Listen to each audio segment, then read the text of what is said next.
Hi, I'm Grant Wilson from Ghost Hunters, and you're watching Scared. Welcome to another episode of Scared. Tonight we're coming to you from Napanoch, New York, where we'll be investigating the Shanley Hotel, a place said by many to be a hotspot for paranormal activity. There's over 150 years of history inside those walls, a history that's left its mark on the present. As always, we've come prepared to investigate with both psychic and scientific elements in order to make our evaluation. We've heard a lot of stories, so we've planned a two-night investigation. Now, as the Shanley is under renovations, we'll be the hotel's only guests. Or will we?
Located in Napanoch, New York, the Shanley Hotel has stood as an icon of classic Dutch colonial design for well over a century.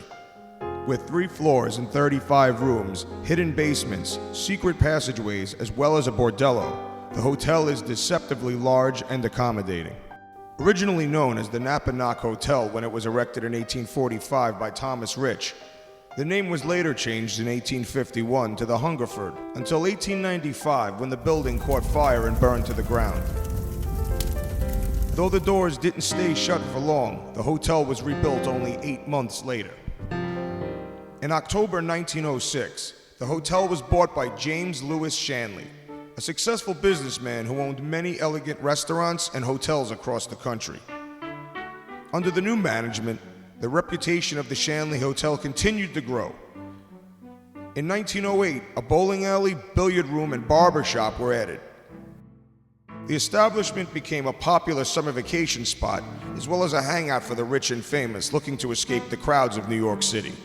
Frequent guests included Thomas Edison and Eleanor Roosevelt.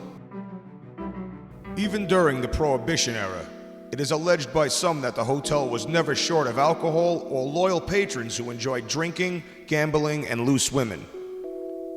It is believed that contraband was often hidden in a secret room located under the floor by the telephone booth. One of the other larger basements was purportedly a speakeasy, where there were also believed to be concealed exits to serve as an escape for patrons from police crackdowns. The doors themselves no longer exist, having been sealed off by concrete years ago. However, several passageways now lead to dead ends. On at least one occasion, the hotel was raided by Kingston agents who seized wine, whiskey, and a variety of other alcohol. According to the news article, James Shanley was arrested and charged with maintaining a nuisance. Despite its marked success, the Shanley Hotel is not without its share of tragedies. Although Mrs. Shanley adored children, she was destined to have none of her own. Beatrice would give birth to 3 children, all of which sadly died within months of being born. Her sister, Esther Fawnin, and her husband John also lived in the adjoining apartment in the hotel with their 2 daughters. As fate would have a sense of irony, Esther reportedly died during childbirth, leaving Beatrice to fill her shoes as mother to her children. According to an article in the Middletown Daily Times on May 31st, 1911, Rose, the 4-year-old daughter of the hotel's resident barber, Peter Gregory, fell headfirst into a well on the farm right across the street from the hotel. Her lifeless body was recovered 2 hours later. Aside from these tragedies, there are countless other rumors of terrible occurrences at the Shanley, from disappearances and accidental deaths to alleged murder and suicides.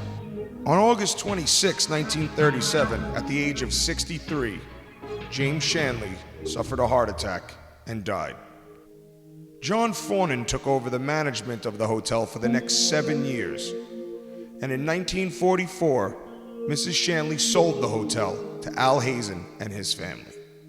Not much is known about the Shanley after its namesake's passing, but the hotel has changed hands several times since Hazen's death. After being empty for some years, the Shanley Hotel was bought by Cynthia and Salvatore Nicosia in 2006.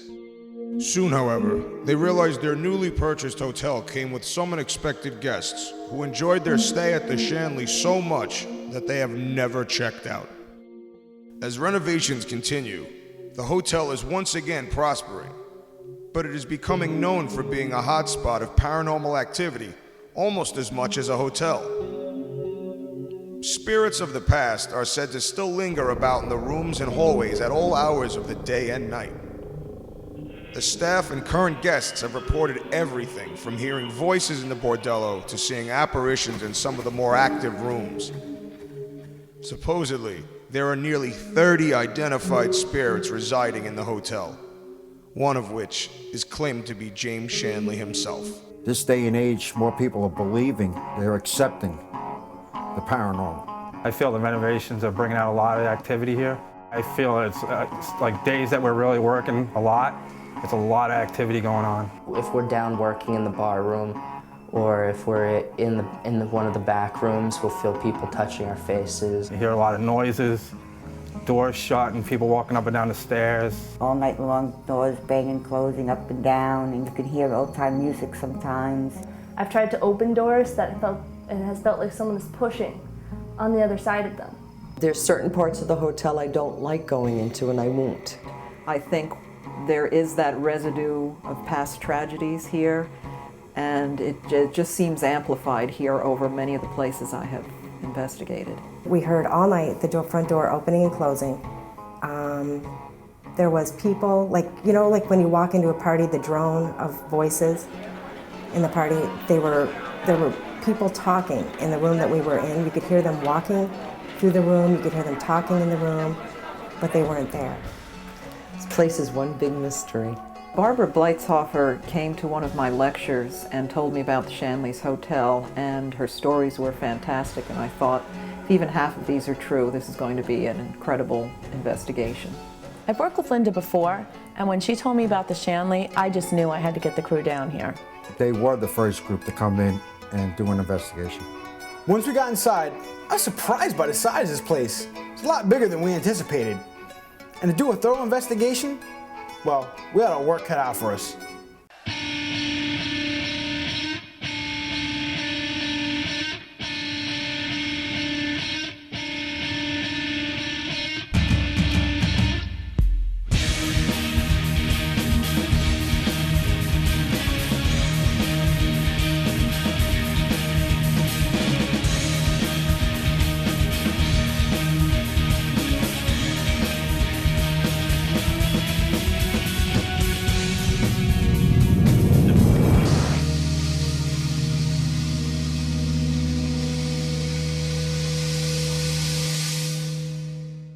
We're all set up, our equipment's already rolling, so it's time to get this investigation started.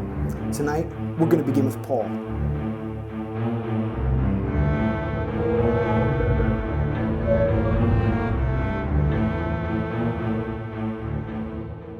From the second we arrived, even before we started the investigation, I was picking up on things. I was immediately drawn upstairs.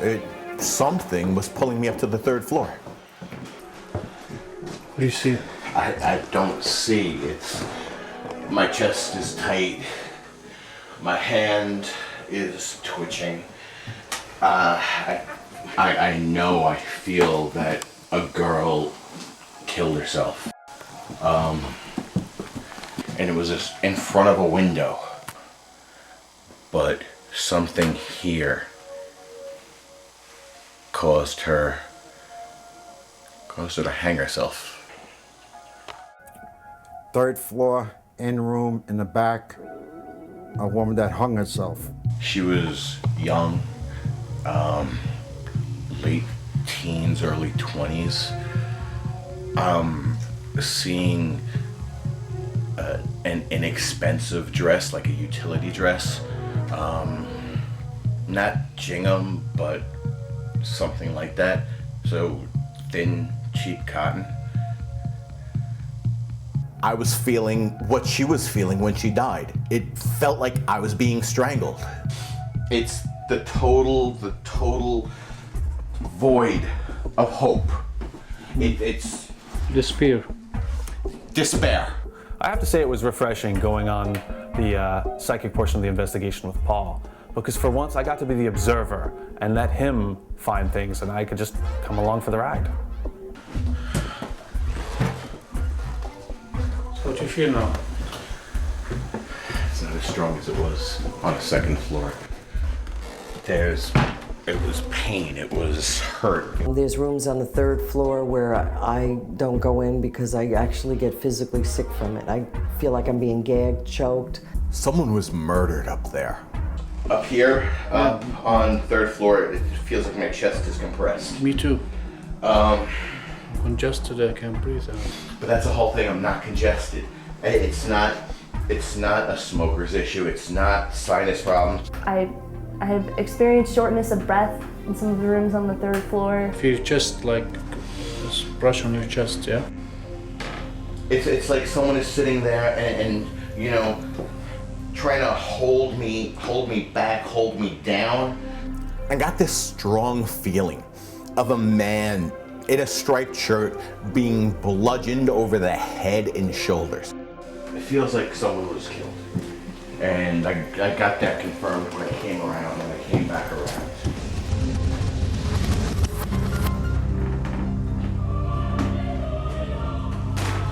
I could actually see him. He was there on the floor. It was a very violent feeling and it made me physically ill. You were saying there's somebody, they say from outside, somebody sitting on this couch. I feel something, I don't know what it is. It's actually... You don't feel like you're invading somebody's space? No, I feel more like I'm wanted to sit in that couch. And that kind of freaks me out a little bit more than anything else. When I stay here, I wake up because I hear noises, people coming up the stairs or going down the stairs, walking through the halls, things up on the 3rd floor. I just heard footsteps up in the attic. Right, I'm not hearing anything anymore. But I swear to you, I heard 2 footsteps up here.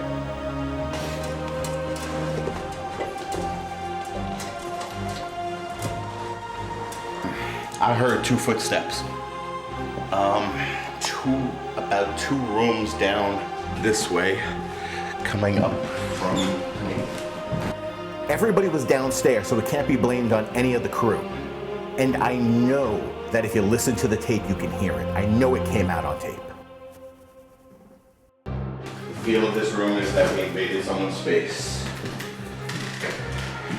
And I just got really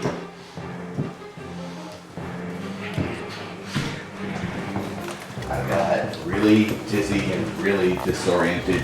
When I was investigating the 3rd floor, I was suddenly overcome with these feelings of dizziness and nausea. It got so bad I had to go back downstairs and then put myself back together. I really should go downstairs.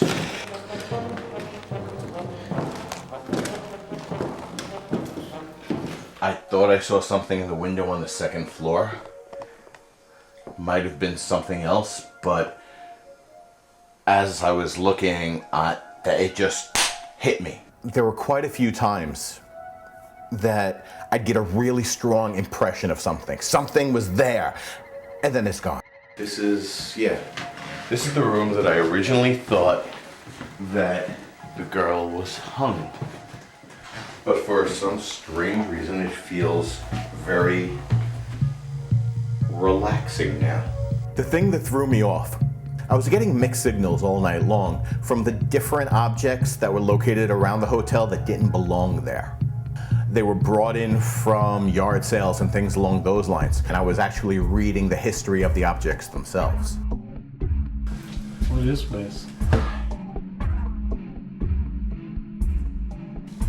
There's something down there. There was something down there earlier. I got a curled up in the corner kind of feeling. That kind of gave me a little bit of the heebies. And let's go and see why. Something about here. Something about here. It tightened up my neck, tightened up my shoulders. I felt something up in the Bordello. It was just out of reach. I couldn't quite wrap my brain around it. But I felt like I was being watched the entire time. It's a little unnerving. This place is like very creepy and very old, and I mean, have all the features of place with the paranormal activities.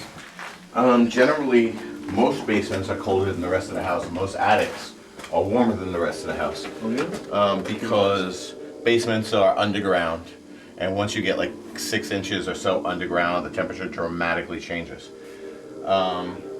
Attics, hot air rises, and without enough ventilation in the attic, it gets stuck up there. However, it doesn't explain why the 3rd floor is hotter than everything else. Ghosts, spirits, psychic entities absorb the heat from the area that they're in. Because they don't have a corporal form to hold it, they're just transferring energy. I feel like they're transferring the heat that they're taking out of the room right into me. And I really feel it when I leave this place after an investigation or having been here for a while. I need some decompression time afterward. The Shanley Hotel was so physically and emotionally draining on me that I had to recuperate for 2 days afterwards. It's time to switch gears. Let's see if science can verify what the psychic felt.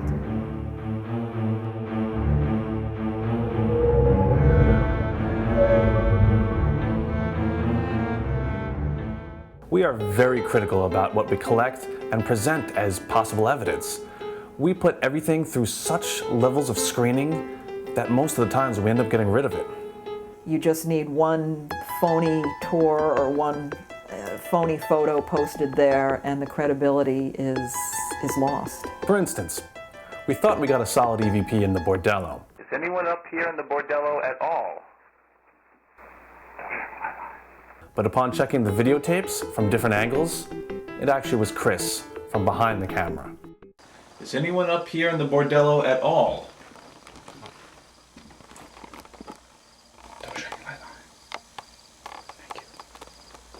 Oops. Yeah, that was me. Sorry. By using multiple cameras and multiple angles, we're better able to determine authenticity when presenting evidence. Okay, here we go. Getting a reading right off the bat. Right here in the middle of the bar room. There's some unconnected wire that has some temporary terminations on it. The test, I see more of those over there. If we get the same reading over there, that's probably it.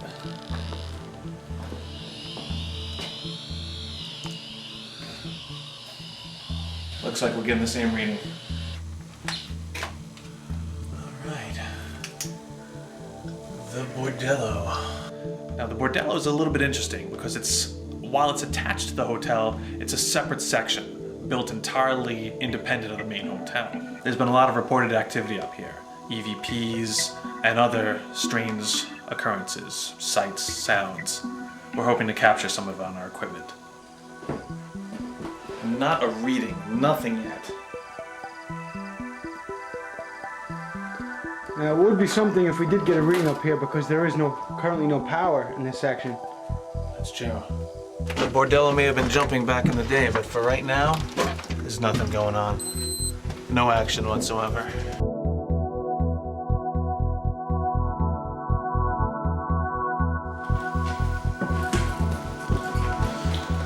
Paul had some intense feelings up here earlier, so I'm gonna go to those rooms and see if I can't back up what he felt. I kind of like to steal the expression, the absence of evidence is not the evidence of absence. Just because I don't detect anything doesn't prove there's nothing there. By the reverse token, just because my meter does go off doesn't mean that it's automatically a ghost or something paranormal. Get a reading.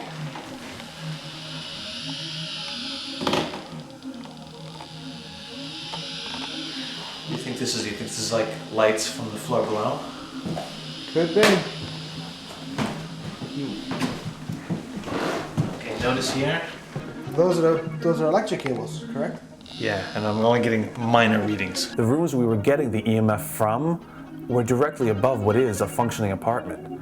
And in that apartment there are kitchen appliances, microwave, refrigerator, things that do give off high levels of EMF.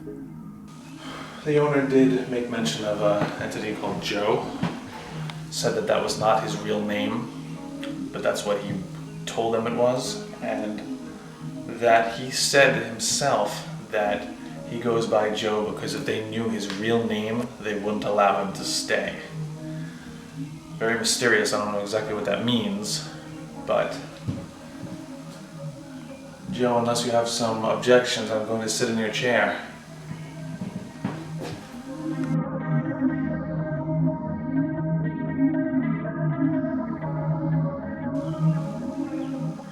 Can we speak to the one who calls himself Joe?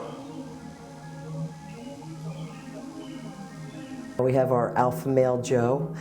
He's kind of the dominant spirit to all of them. You'll hear him arguing back and forth with the girls. Let's move on.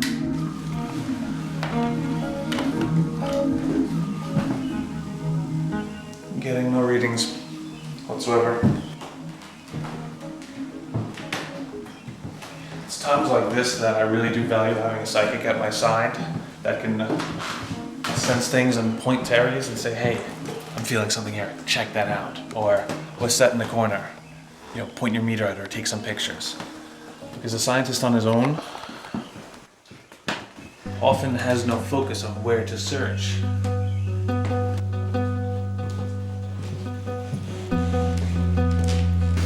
Catch anything on the monitors?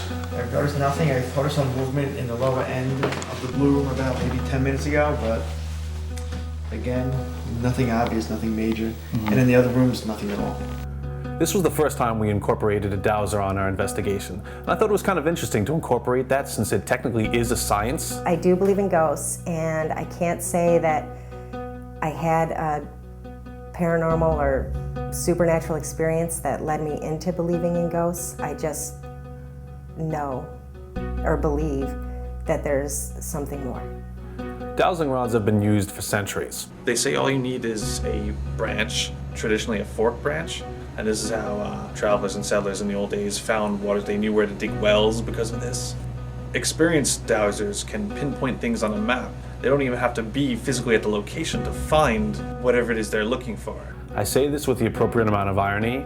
Dowsing is not an exact science. I'm not getting any readings, but if you get anything on your dowsing rods and you're getting answers, in your opinion, do you think that I should be able to back them up with the meter? I don't necessarily think that you'll always get readings. I mean, we had a group here, and we had the meter and the dowsing rods, and we were getting readings with the meter and the dowsing rods simultaneously. But that doesn't happen all the time.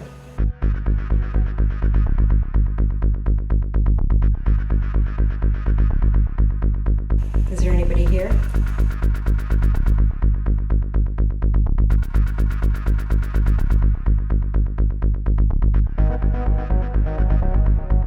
Taking several pictures because I got an anomaly in the first picture. People like to call it an orb. I like to call it dust.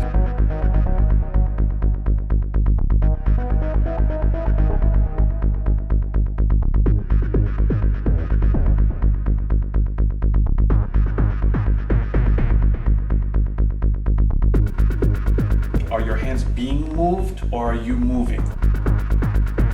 They're using your energy to answer the questions. They're the driver. I guess is a good way to put it.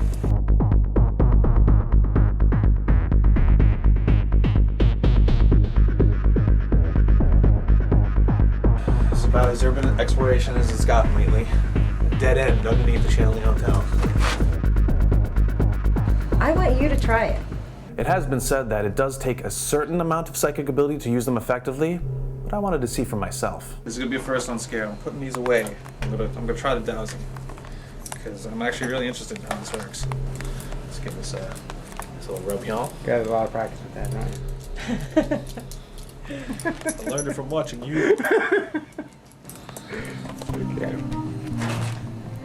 All right, now I'm told the key is to hold my hands as straight as I can. Show me where in this room Deborah's standing.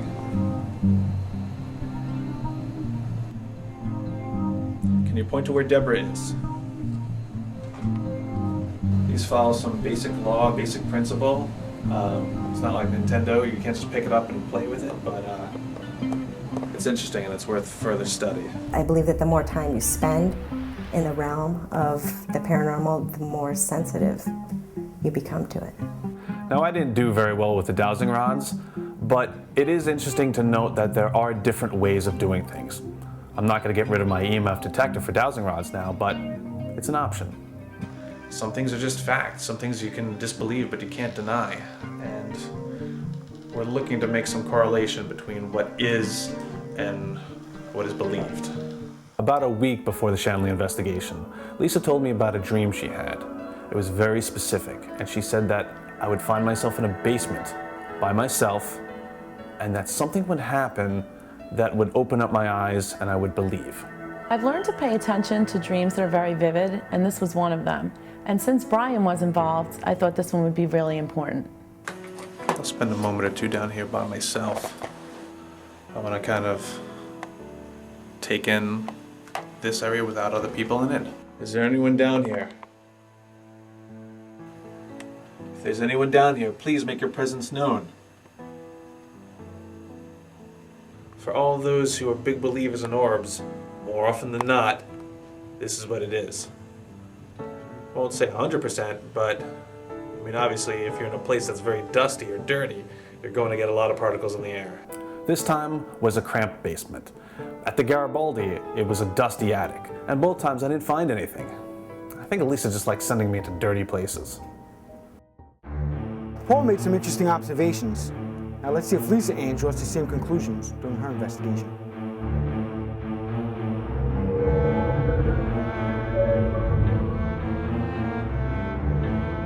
First thing I want to say is while we were waiting to shoot, I had to go to my car to get some things, and there's a very strong male presence that followed me both times that I went to my car. I don't get him as evil, but I get him as intimidating. He was very close behind me, behind my shoulder, just following me both times that I went. This staircase I'll go up in a little while, but I just feel like when I go up and down this staircase that I want to hold on to it because I'm afraid somebody's gonna like push me from behind. Again, I don't get it as an evil thing, but I get it as someone that just likes to mess with people. I basically get information two ways. When I walk into a room, I will either sense a spirit or I will see what I like to refer to as psychic impressions. Psychic impressions are things that happened in the room and that energy is still there, so it's almost like watching a movie that's been running over and over again. Other times there's actually a spirit in that room that will communicate with me. This room is very different than just coming down those steps here.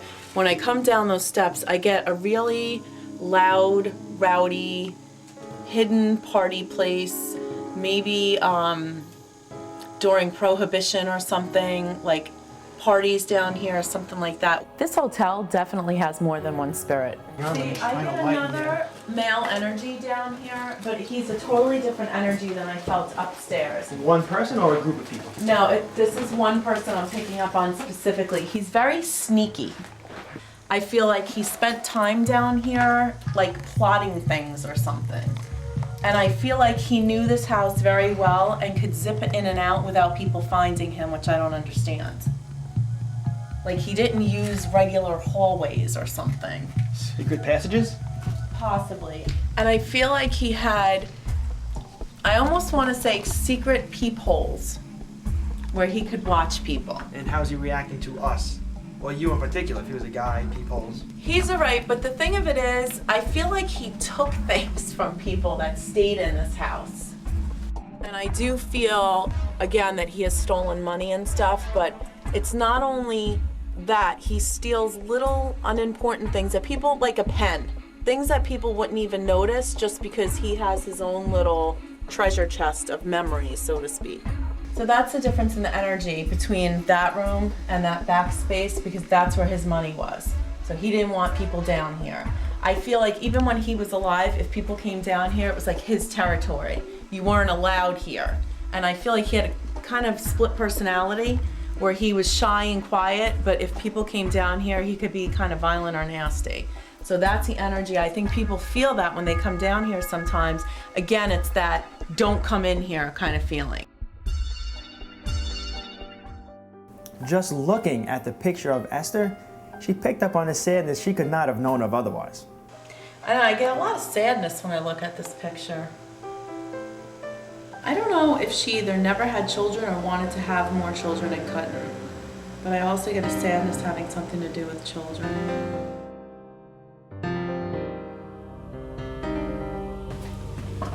Ooh, okay, we need to go up here. Yeah. You know what I'm starting to get the feeling of? Different classes of people.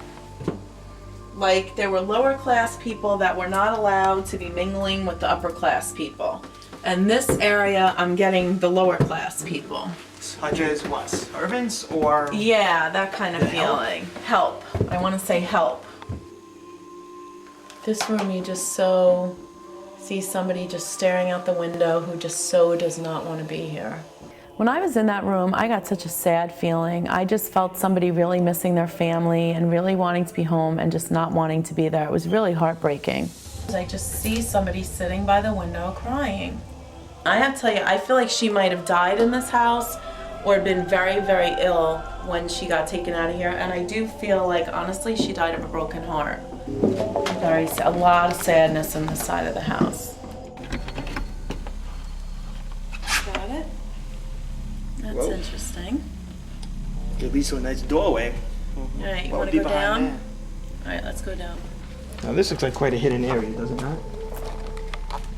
It's not a spirit that I'm picking up in here, like upstairs I was picking up on the spirit of that woman. This is just almost like a psychic residue of panic because I realize I can't get out. On the second floor, I got a really good energy, and my favorite room was the pink room. I got a great feeling in that room. See this room? I have an older feeling woman, but it's very happy energy in here. And I feel like she visited this place a lot. Like this was her favorite place to come. And I feel like she stayed in this particular room quite often. And I get her as very spunky, and I get her as very advanced for her era. Like she was a woman, she traveled alone, she took care of herself. In almost every room, she felt a different spirit. I was wondering, are these spirits confined to certain areas of the hotel? In my opinion, I think there's a combination of both, but I don't feel like they're there because they're stuck. Again, I feel like they just favor a particular part of the hotel.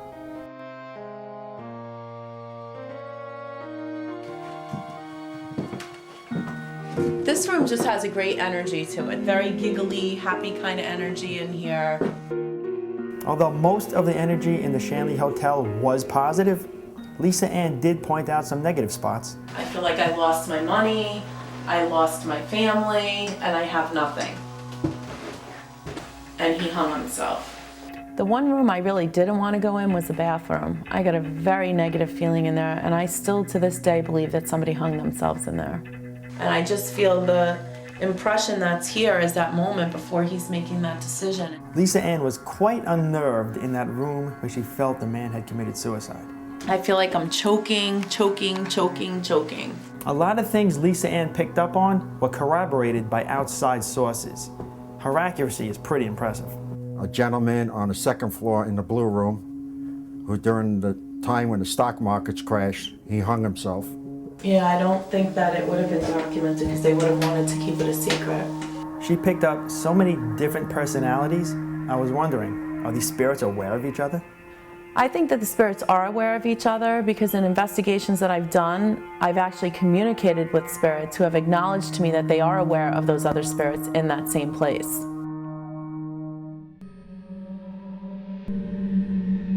I was feeling a very strong presence on the 3rd floor.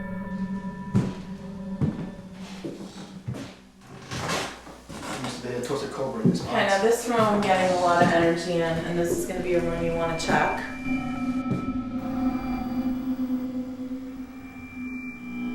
Sometimes I'll even get scents of things as I'm walking through a house. I may smell a perfume, or I may smell something cooking, or a specific, again, it's just a message that the spirit world is trying to give me. Do you smell baking smell? Wow. Do you smell it? Something.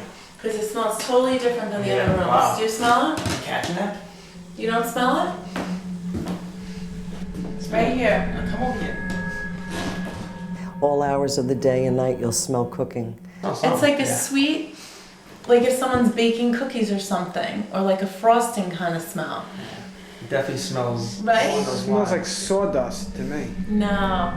I think the spirits communicate in a lot of different ways, and they tend to lean to the people who are a little more open to it.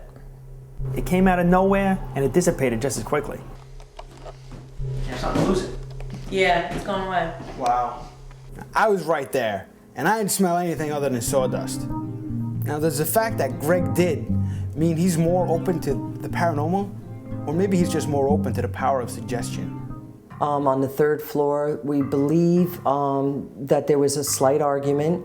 It got a little out of hand and rough, and a woman was, murdered up there. And this is also the side of the house where I heard fighting between a man and a woman, and I saw the man hitting the woman. Now, did he abuse his wife when he was drunk? Yes, I think he was drunk a lot. He was drunk a lot. Very abusive. Sometimes people feel a very angry kind of spirit or a very angry kind of feeling. That's him. And also sometimes people can feel a very disoriented feeling, like a drunk kind of feeling that they'll get. Lisa Ann is so intense that she definitely draws me into what she sees and feels. Both Lisa and Paul were sensing things all night, and they even shared some experiences. Does that mean they're psychic? Maybe they're just crazy. I'm extremely nauseous. I feel like I'm on a boat that's going like this. And I feel like I'm drunk. I am telling you, I am having a really hard time walking.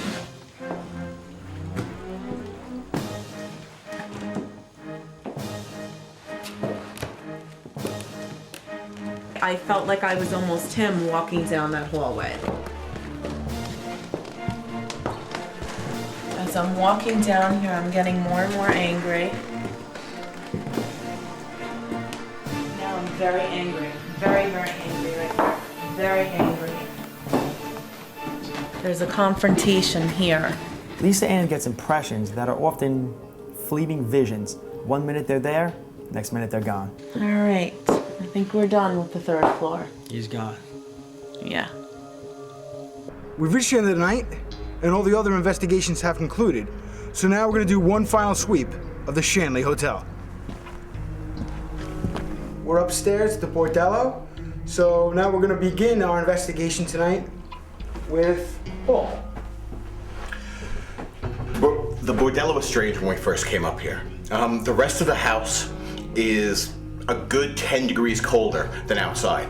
As soon as you get up to the landing, it gets oppressive in here. I came up here and all of a sudden it was just weight on my chest. It's not even so much in these rooms, it's right down there in the stairwell. It's at that first bend in the stairwell. It's very low, so the minute, it's almost like you're pushing up through a cloud of heat. And since heat rises, all that heat should actually be up in this. And up past and up in the attic. Up in that but there is a clear demarcation at that first bend in the stairway. I agree, when you first came up here, it was just a heavy, sad kind of energy. The one room that I went into, I was immediately drawn. There was a little doll sitting in front of the window, and I just saw a woman crying, and I felt like there was a woman who had come to work here, and I felt like this part of the house was employees, like guests didn't stay here, the public didn't stay here. The other room was a completely different energy. I felt like that was a working girl's room. And I felt like the girl that was in there was one of the favorites of the men and was taken care of very well. And then the back area there, if you go behind those walls, there's actually a walking kind of crawl space back there. And I saw the man that I had picked up downstairs earlier kind of watching through like peepholes. So there were a lot of different energies going on up here. As far as anything paranormal in this room, I didn't get any readings that were too conclusive. All right, so we're done in the Bordello. Let's move on.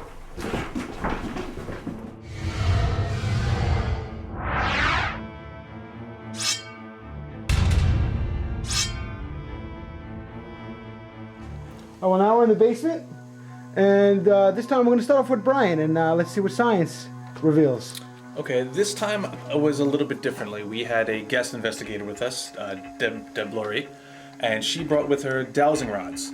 I, used my trusty EMF detector, and I wasn't finding too much, but her dowsing rods were kind of answering some questions, not too consistently, but it was interesting to try, and I even tried them in that room over there. And I have to say, I didn't find anything conclusive, but it was interesting to ask questions of the rods and have it move when I myself wasn't moving the rods. So I think that's something that I have to check into a little further, but all in all, it was a basement. It's a basement, it's old, there are things that will set off the readings such as exposed wires, everything that's surrounding us. But as far as paranormal, I didn't get that.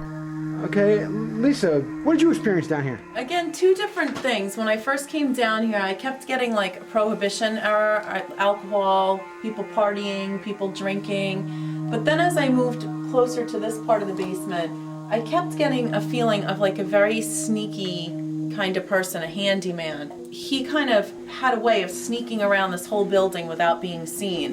And in that back corner, I actually saw buried little trinkets that he would steal from the guests that stayed here, and they would be very insignificant. It wasn't about the money. They would be little insignificant things, just like, okay, I watched this person and now I have something of theirs. It's not the feeling of a basement, but for that same reason, it's not the feeling of oppression in the rest of the house. Different feelings, different emotions carry a different weight to me, and that's expressed through me in colors. Basements generally have a green feeling to them, okay? Earthy, musty, dirty. This is more, I want to say white, but it's not white. It's a very bright blue. Bright blue is usually an aura of life, and it's not a basement. Okay. Lisa, do you associate colors with emotions or feelings the way Paul does? I'm just curious. No. I actually enjoy working with another psychic on the team. I think we both work very differently, and I may pick up some things that he doesn't pick up, and he may pick up some things that I don't. So I think it gives a very well-rounded view of the investigations. I pick up on two things, what I call the psychic residue that's left behind. So they're actually pictures or scenes of things that went on in the room that I'm in, and then I also communicate with the spirits. When I was down here, it was more scenes and psychic impressions that I was getting. I wasn't really connecting with the spirit directly.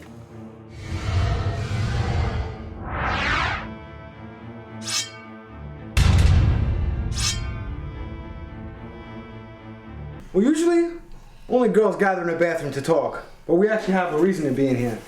This is probably one of the craziest rooms in this place. There is just, you don't even feel like you're in a real room. There's just a crazy energy in here. When you walk in this room, you feel like you're being watched, and you feel like there's a person sitting in this chair, and if you look at yourself in the mirror, you're just waiting to see somebody behind you.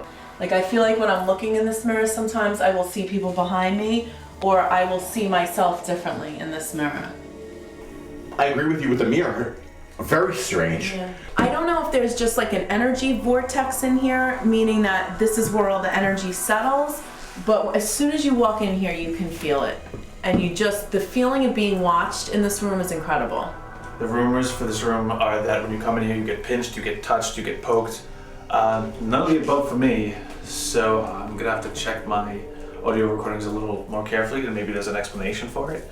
But yeah, I didn't experience anything here. You know, we have a poker that likes to poke you in the butt. And then I got pinched the other night. Before we even started our actual investigation, I got pinched. You got pinched? I got pinched. Something pinched my butt. No one else was in the room, and I got pinched.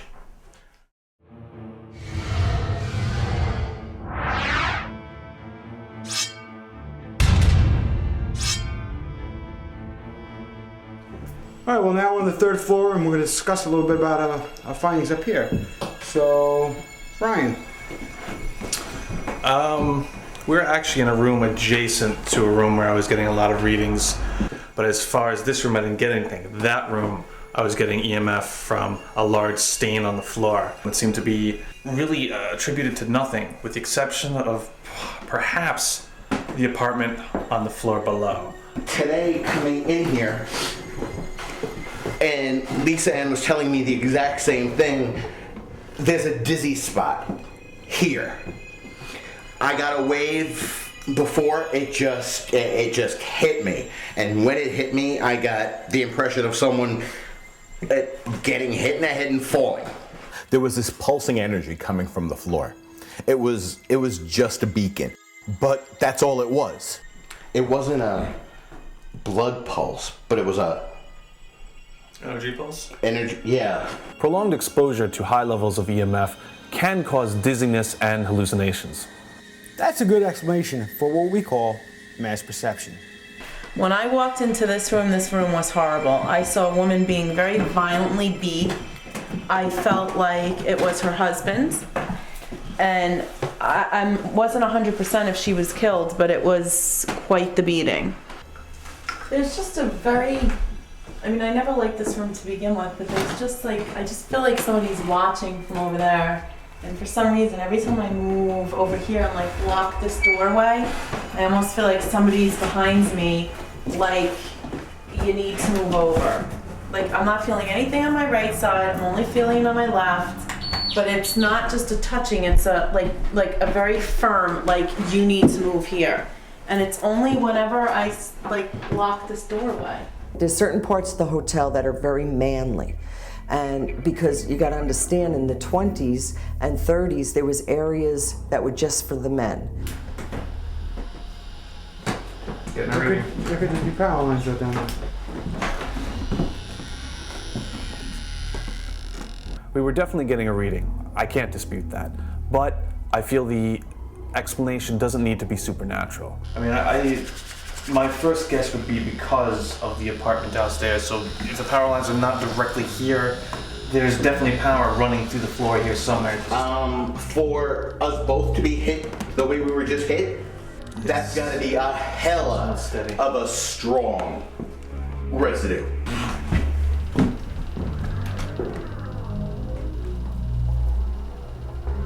Get a low reading up here. Yeah, it is pretty hard to get that reading.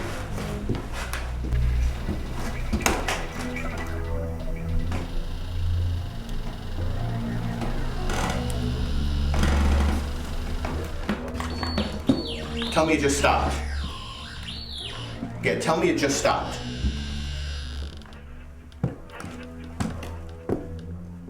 Really?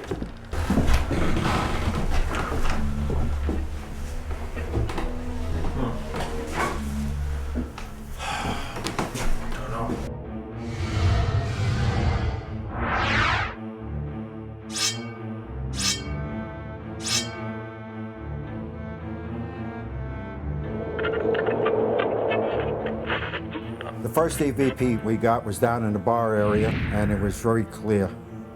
It was a Class A EVP. And that's one thing that's been amazing, is that most of all the EVPs that we get are Class A EVPs. Party's over.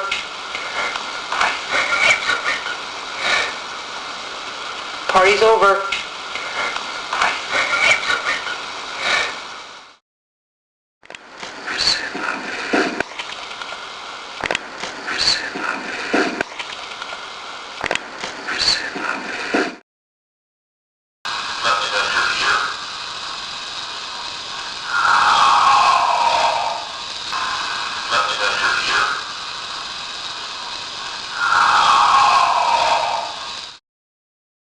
It's hard to make an accurate assessment based off of 1 or 2 nights of investigating. Unfortunately, we don't have the luxury or the budget to conduct an investigation that's going to last weeks or months. Our investigation spanned several nights, and honestly, with what's at the Shanley, I think it could span several more, and more beyond that. A paranormal explanation is not our goal. We've come to conduct an honest investigation, and we'll call it like we see it. I do believe the Shanley is haunted, and just like in real life, I think there's some negative spirits there, and then I think there's some positive spirits there. I would definitely say the Shanley is haunted. I felt things. The Shanley Hotel is one of the most active places that I have ever come across. I have never experienced anything like what I felt on that 3rd floor. There were parts about the Shanley that did overwhelm me. You're asking me if the Shanley Hotel's haunted? Well, I base my opinion on my own experiences and whatever I catch on camera. So I gotta say no. I look very forward to the day when science can back me up, but I don't think we're quite there yet. Although we didn't get what I would consider conclusive evidence at the Shanley, ghosts don't put on a show for your benefit, or for ours. But I do think the Shanley is a place that warrants further investigation. I think the Shanley is a great place. There's a lot of history there, and people that are looking to connect with the spirit world, it's a great place to start. You know the facts. You've heard eyewitness accounts. We've presented both psychic and scientific evidence. So the question remains, are there spirits boarding eternally at the Shanley Hotel? Well, as always, we'll leave that up to you.